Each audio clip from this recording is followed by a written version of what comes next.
As Hurricane Helene approaches with heavy rain and wind, it can be more dangerous for people who don't have a place to go in our area. Imagine not having shelter in something like this. Our Mark Whiteman is at a shelter near the Greenville County-Pickens County line.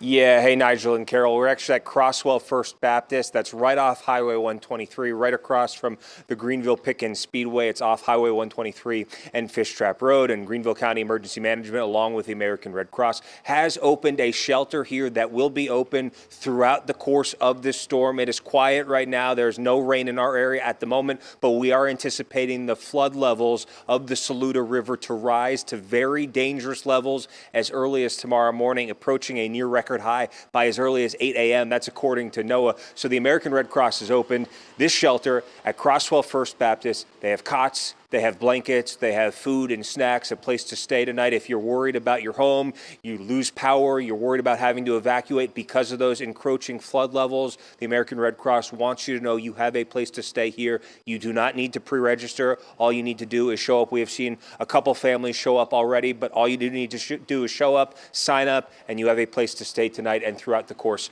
of this storm. We'll have much more coming up in just a little while, but for now, guys, I'll send things back to you.